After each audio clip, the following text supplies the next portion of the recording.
The Zarian Empire. A cruel sun beat down. Warlords ruled with iron fists. They craved spectacle, they craved blood. Their arenas were monuments to fear, built from desert stone. The ochre sands stretched, vast and unforgiving. Life held little value here, especially for those in chains. My people, the Kashari, were those slaves. Their vibrant culture was crushed under the warlords' heels. Gladiators. That's what they made us. We were their savage entertainment, forced into the blood pits day after day. The clang of steel became our daily song, a hymn to death. The crowds, draped in finery, roared for crimson displays. Every sunrise was a renewed threat. Every bout, a desperate gamble with fate. We were warriors, yes, stripped of honor. Chained beasts for their amusement. My name is Lyra. I fought in those pits. I bled on that stained sand. I survived somehow. The arena was designed to break spirits. It took my family from me. It scarred my soul with invisible wounds. But a tiny, stubborn spark remained deep within. A refusal to become just another beast for their cruel games. The memory of my people's faces, their stolen freedom, haunted my sleep. Their silent suffering fueled a quiet, burning rage. Then came the Emperor's Jubilee, a grand festival demanding a grander spectacle. I was chosen for the climactic bout, the main event. But in their arrogance, they overlooked my desperation. I saw my chance, not for a hollow victory, for true freedom. Chaos erupted in a storm of sand and shouts. Guards scrambled, weapons flashed, I ran, leaving behind the deafening screams, the biting chains, the ever-present stench of blood. Or so I desperately hoped. The desert greeted me with a scorching, indifferent breath. No water to soothe my parched throat, no food to quell the gnawing hunger, just endless rolling dunes under a merciless sky. The sun became an immediate, relentless enemy. The nights, though cooler, were alive with unseen terrors, the scuttling sounds of desert creatures. Every elongated shadow danced like a pursuer. My legs screamed in protest, but I kept moving. Freedom was a desperate, all-consuming thirst. They sent mercenaries after me, the Iron Hounds. Their reputation was a chilling whisper carried on the desert winds, relentless, inescapably skilled. I saw their telltale dust clouds on the distant horizon. I heard the faint, baying calls of their hunting horns carried on the night air. They were a tangible promise of agonizing pain, a swift return to the nightmare I had barely escaped.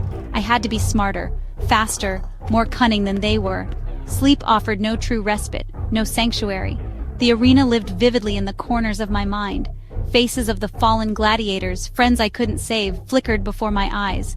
The roar of the bloodthirsty crowd still echoed in my ears, the jarring clang of steel on steel. Guilt was a heavy, suffocating cloak I couldn't shed.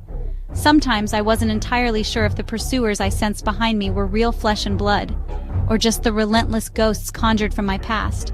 They all wanted to drag me back. The wind carried more than sand.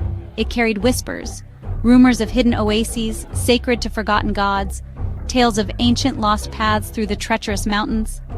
But it also brought warnings of warlord patrols, ever vigilant, ever cruel. Every towering rock formation could hide an enemy. Every sudden gust of sand felt like a pointed warning from the desert itself. The entire wasteland was a sprawling battlefield, and I, a solitary hunted soldier, afraid, but not broken, not yet. I stumbled, half dead from thirst, into a hidden canyon, a secret camp, outcasts, rebels, thieves. Their eyes, when they found me, were hard and wary. They saw the brand of the arena seared into my arm, a mark of shame to some of the desert tribes, a mark of death to others who served the warlords. Trust was a rare and precious commodity in these harsh lands, as precious as a full water skin. They didn't welcome me with open arms, not at first. A scarred woman, her face a roadmap of past battles, named Zara, led them. She saw the fighter in me, the survival instinct, but she also saw the fugitive, the hunted prey. "We all run from something out here," she said, her voice raspy, like stones grinding together.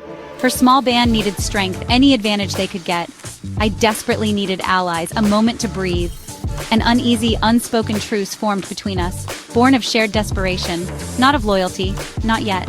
We watched each other constantly. Some among them whispered that I was bad luck, a walking target, bringing the warlords' focused heat down upon their sanctuary. A former killer, a tool of the very masters they fought against. Doubts festered within the group like untreated wounds.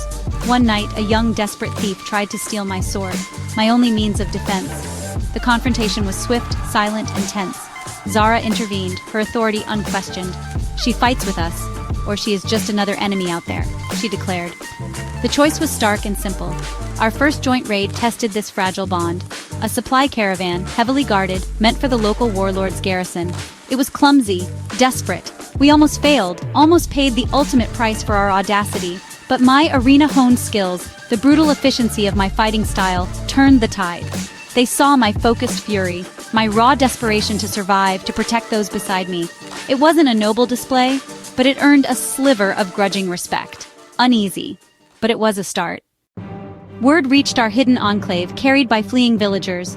The warlords were consolidating their power. At Kem, the capital, the sunken city they called it, built amidst ancient ruins, their dark heart of power. Zara spoke of a plan, her eyes gleaming with dangerous fire. A daring strike against the capital itself. It sounded like madness, a suicide mission. But what other choices were left to us? Staying hidden meant a slow, inevitable death by starvation or discovery. Fighting back offered a sliver of tangible hope. We made our decision. We would march. The journey to Kem was a brutal gauntlet. Small skirmishes bled into larger, more desperate battles. We learned to ambush patrols, using the desert itself as our ally. We liberated small work camps, freeing more slaves who eagerly joined our growing ranks. Each small victory was hard-won, paid for in sweat, in fear, in blood. The warlords' forces were vast, their cruelty legendary. Some of our new friends, brave souls who had tasted freedom for mere days, fell. The unforgiving desert claimed them, their dreams unfinished. My past, the ghosts of the arena, still clawed at me in the quiet moments. But now it felt different. The faces of my lost Kashari people. They weren't just specters of guilt anymore. They were a solemn call to action. My quest for vengeance for them began to merge with a larger purpose. Freedom for those still suffering under the warlord's yoke. My fight was no longer just my own personal vendetta. It belonged to all of us. To every soul crushed and broken by the Zarian Empire. Kem was now a distant, ominous smudge on the horizon. A place of childhood nightmares, of whispered terrors. But also, it was the place where justice might finally be forged, likely in fire and tempered with steel. My heart pounded in my chest, a frantic rhythm, a mix of chilling fear and fierce, unyielding resolve. We were few, they were overwhelmingly many, but we carried the fragile hopes of the enslaved, the dispossessed. Freedom, a dangerous, beautiful, intoxicating word. We would fight for it, we would die for it if necessary.